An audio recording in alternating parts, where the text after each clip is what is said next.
Olive spring मार्गे मेलबर्नशी जोडलेला आहे. ऑस्ट्रेलियन रोड ट्रेन हा जगातील सर्वात लांब ट्रॅक आहे. त्यांना 3 पेक्षा अधिक ट्रेलर जोडलेले असतात आणि त्यांची लांबी 53 मीटर इतकी असते. ऑस्ट्रेलियात रस्त्यांप्रमाणेच लोहमार्गांचेही असमान वितरण झालेले दिसते. पर्थपासून सिडनीपर्यंत आंतरखंडीय मार्ग जातो, परंतु रेल्वे रुळातील वेगवेगळ्या अंतरामुळे एका ट्रेनमधून दुसऱ्या ट्रेनमध्ये मालाची चढ उतार करण्यासाठी फार वेळ लागतो. त्यामुळे लोहमार्ग प्रणाली फारशी लोकप्रिय ठरलेली नाही. न्यू साऊथ वेल्स लोहमार्ग चांगल्या प्रकारे विकसित झालेले आहेत. चीन येथे रस्ते आणि लोहमार्गांचा विकास असंतुलित पद्धतीने झालेला आहे. पूर्वेकडील महामार्गांचे चांगले जाळे विकसित झालेले आहेत, त्याद्वारे प्रमुख शहरे जोडली गेलेली आहेत.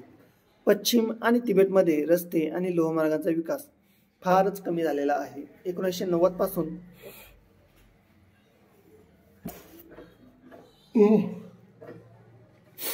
लोहमार्ग चीनच्या पायाभूत सुविधांमध्ये विलक्षण वाढ झालेली दिसते.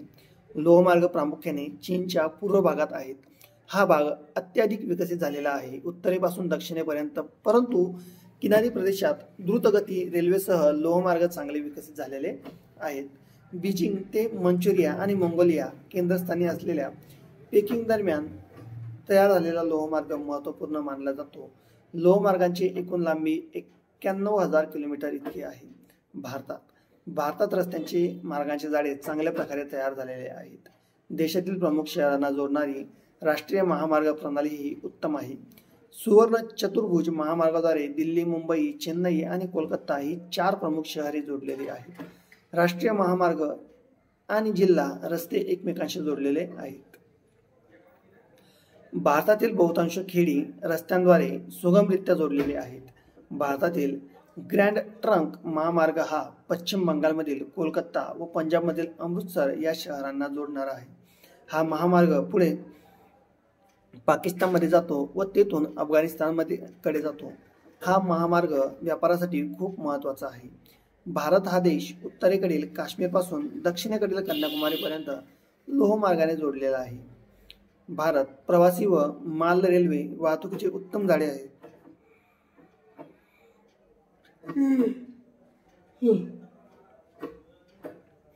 गंगेच्या मैदानी प्रदेशांमध्ये व इतर सर्व भागांमध्ये भारत हा देश उत्तरेकडून काश्मीरपासून दक्षिणेकडील कन्याकुमारीपर्यंत लोहमार्गाने जोडलेला आहे.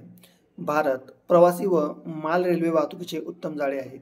गंगेच्या मैदानी प्रदेशात दाट लोकसंख्या आहे व तेथे रेल्वे वाहतुकीचे दाट जाळे तयार झाले आहेत. महानगरांमध्ये मेट्रो रेल्वे ही बहुतांश भुयारी असून त्यामध्ये मोठ्या प्रमाणात प्रवासी वाहतूक केली जाते. उदाहरणार्थ दिल्ली घ्या, कोलकाता. चीन अग्रक्रमानुसार रेल्वे वाहतुकीसाठी 10 महत्त्वाचे देश. सर्वात पहिलं संयुक्त संस्थाने 2,24,792 किलोमीटर, रशिया 87,117 किलोमीटर, चीन 86,000 kilometre, Bharat 63,000 kilometre, Canada 46,000 kilometre, Germany 41,000 kilometre, Australia 38,000 kilometre, Argentina 36,000 kilometre, France 29,000 kilometre आणि ब्राझील 28,000 किलोमीटर. यानंतर जपानमध्ये रस्ते मार्गाचे उत्तम जाळे आहेत. येथील किनाऱ्यावरील प्रदेश विकसित महामार्गांद्वारे उत्तमरित्या जोडलेले आहेत. विना अडथळा वाहतूक सुरू राहावी यासाठी अनेक पूल व उड्डाण पूल बांधलेले आहेत. येथील बेटे एकमेकांना व्यवस्थितपणे जोडलेले आहेत. होन्शू या जपानच्या सर्वात मोठ्या बेटावर जापानी पर्वतावर बर्फात खोदकाम करून हिवाळी रस्ते मोकळे केले जातात. त्यांना स्नो कॅनल रोड म्हणतात. जपानमधील लोहमार्ग कार्यक्षम व द्रुतगतीसाठी ओळखले जातात. किनारी रेल्वे विजेवर चालते. अतिजलद बुलेट ट्रेन जपान. ताशी वेग आहे 240 किलोमीटर ते 300 किलोमीटर. येथील भूरचनेमुळे जापानी रेल्वे भुयारी मार्गाने आणि उड्डाणपुलावरून धावते. ती माल वाहतुकीपेक्षा प्रवासी माल वाहतुकीसाठी अधिक उपयुक्त आहे. जपानमध्ये एकूण लोहमार्गांचे जाळे 27,000 किलोमीटर आहे. यानंतर 7.1 मधील 2 आंतरराष्ट्रीय भूरूपे यामध्ये वितरण आहे.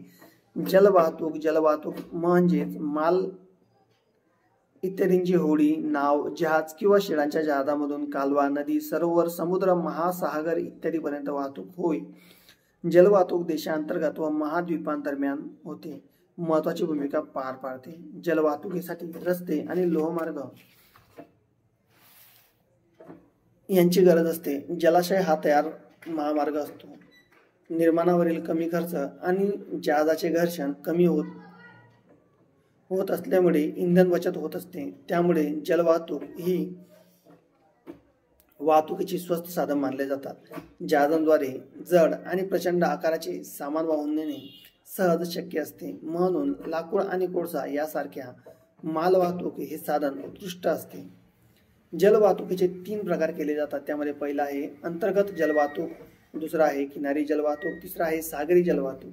यामध्ये अंतर्गत जलमार्ग यामध्ये नद्या, सरोवरे आणि कालव्यांमध्ये विकसित केले जातात. परंतु जेव्हा नदी बारमाही असेल तेव्हा वर्षभर नदीत नागमोडी वळण घेऊन वाहणारी नसावी, गाळांचे प्रमाण कमी असावे आणि नदीच्या तळाशी गाळ साचण्याचे प्रमाणही कमी असावे. नदीची लांबी अधिक असावी आणि ती अनुकूल हवामान प्रदेशातून वाहत गेलेली असावी. तथापि नद्यांवर धरणे बांधून नदीला नियमित पाणी पुरवठा करण्यासाठी आणि पूर नियंत्रणासाठी उपाय करून नद्यांद्वारे वाहतूक विकसित करता येऊ शकते. तटबंदी उभारून गाळ साचण्यास प्रतिबंधित करता येऊ शकतो.